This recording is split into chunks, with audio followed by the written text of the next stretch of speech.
Hi, it's Chris here from The One Question. I've got Mike with me, our CEO. Mike, why is NPS, Net Promoter Score, for those that don't know, no longer the king of all metrics in business? Okay, Chris, thank you. So the backstory of NPS. Firstly, NPS, as you say, Net Promoter Score, firstly is the question. A lot of people don't know the term NPS, but the question is, on a scale of 0 to 10, how likely is it that you would recommend this business to friends or family? So most people have seen that question. It's pretty incumbent. Yeah. It first came around in 2003.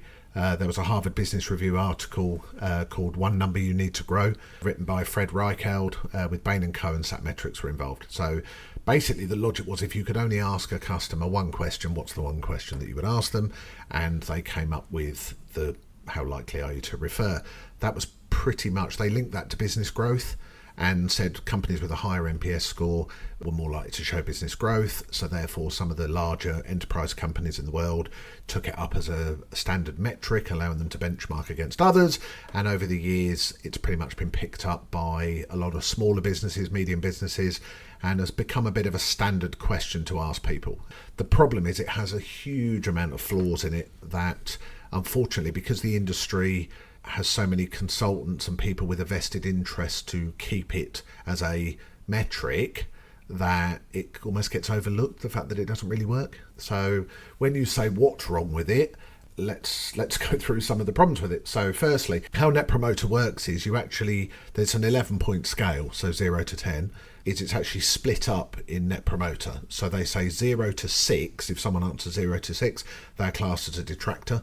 If somebody gives you a 7 and 8, they're classed as passive, and a 9 or 10, they're classed as a promoter. And the formula they've got for working out your Net Promoter Score takes into consideration the promoters and the detractors and effectively ignores the passives.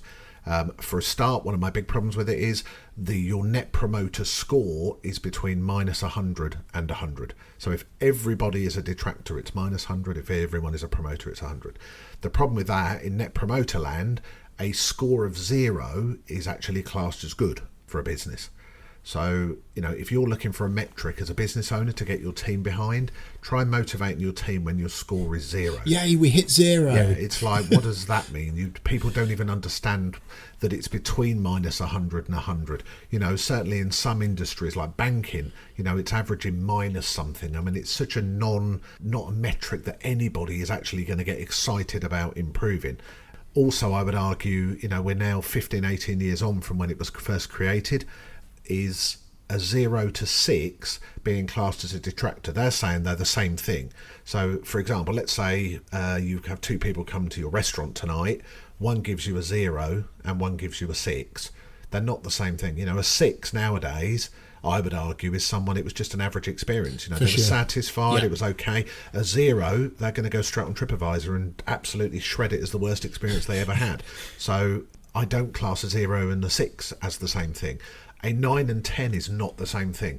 If you ask, somebody gives you 10 and you ask them to go and give you, let's say, an online review, they'll go on and absolutely wax lyrical about how amazing it was.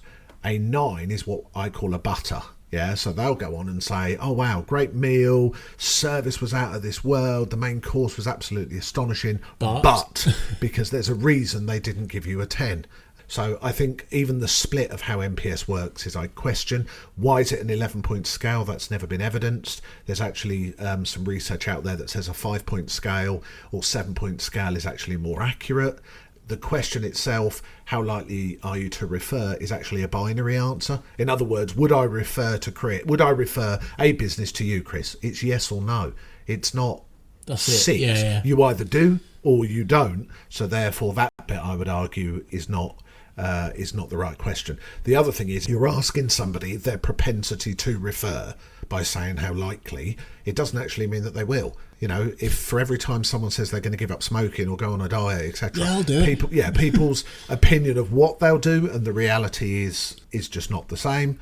So that's another reason that I would argue that it's not a particularly good metric. It's really difficult for people to understand. The only thing it's good for really is benchmarking, because other people in your sector are using it. But if you want to compare mediocrity and not actually, I don't get why you would want to benchmark a score that doesn't particularly make any difference to anybody.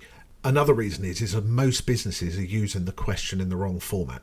The question originally was designed as a relationship question. It was a long-term view of your propensity to refer a business.